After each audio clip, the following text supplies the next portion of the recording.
G-bodies are some of the most iconic rides of the 1980s. Whether you're riding a Monte Carlo, Cutlass, El Camino, a Regal, it don't matter. They all G-bodies. Don't embarrass me. But these cars, man, they are beautiful cars as they are. But when they come with certain wheels and certain interiors, some things that need to be changed on them, I want to address them in this video, man. God is everything. Without God, I'm nothing. So the first mod I think anybody should make on that G-body is the engine. I think you should upgrade the engine on the G-bodies because most of your G-bodies came with those 305s. Now, I have to say this because I say this in all my videos. If you're not trying to race anybody, there's no reason to do anything. But if you want power and fuel economy, you should do exactly what I did in this right here. You should do a LS swap on this thing. That in this lighter, this is one of the lightest G-bodies. I mean, of course, this is one of the lightest Chevrolet that you can get.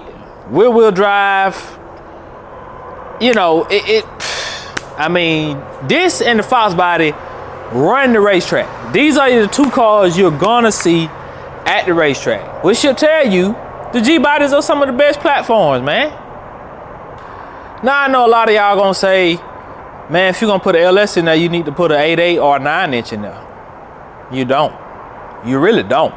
Unless you're building some kind of big bad twin turbo LS or turbo LS, you don't need it. All I got is a 5.3 in the cam. My 7.5 is fine. All I did was put a Yukon gear and axle, 28 spline in it, and that's it. I just want to get that out there before I get too far in this video because I know everybody think you got to put a 8.8 or 9-inch in something that's just simple. If you below 400 horses to the wheels, I don't think you need to upgrade. I'm rocking my 7.5 until it tells. I just want to clarify that. We have all heard of the G-body shuffle, right? How do you fix a G-body shuffle? You fix a G-body shuffle by my upgrade number 2, your suspension.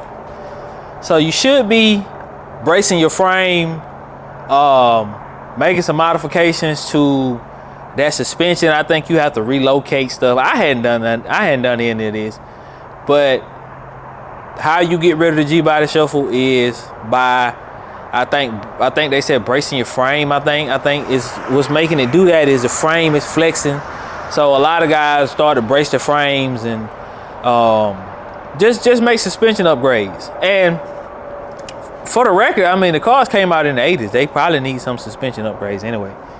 Now, I didn't have the budget to go tubular control arms on mine, but if I had the budget, it would have been QA1 to death. It would have been QA1 coilovers in the front, and it would have been, I don't even know what I can do in the rear. I do have tubular control arms in the rear because I don't know. I guess I figured the rear was a priority over the front. I have UPR non-adjustable control arms in the rear. I don't think that was that expensive. This is, man, you talking about 2016, 2017 when I did that. So probably didn't cost me a lot of money is why I did it. Or I felt like I needed it. I don't know. But either way, I did it. It's done. But yeah, suspension is number 2. Now, I'm gonna say wheels is your next thing. Now, I know some of y'all will argue to say, okay, that's backwards. Well, I say this.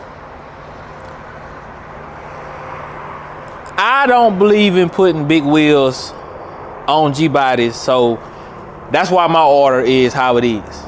My G-body is gonna always have rallies, or it may have a drag pack on it literally just for looks. It may have a drag pack on it just for having fun. Now one day this car will be fast and it will need a 9-inch or 8.8, and you know, it may have 20s on it at the most. So at that point, I just make sure my back spacing is right, and just read a couple forms to see what size tires I need to go with. And it's literally that simple to put it. But if you want to go 24s, 26s, yeah, you're gonna have to, you might want to get those first and then take that route. But upgrade number 3 is gonna be a frame notch. Okay, I said frame notch. I know what y'all thinking, oh, why you said a frame notch if you ain't gonna put up big wheels on it? Okay, the frame notch is also a benefit for putting wider tires in the back. I think they said the most you can go on a G body is like a 8-inch, about 8 inches wide, which is what's on here now. And I haven't even checked to see how close it is to the frame, but from what I hear, you can't go with that wide of a tire on a G body without doing that little frame C-notch or whatever it's called. I don't even know what they call it, but it's basically you cutting out a piece of the frame, flipping it, and welding it back in there. So without doing that, you can't go with that wide of a wheel, you know, which in turn, if you're gonna go with big wheels, this is something you still got to do. It might just be in a different order. All right, now you got your motor, you got your wheels, you got your maybe a second set of wheels like me. You're gonna have a second set, which I don't have a second set yet, but you got a second set and it's a drag pack or something.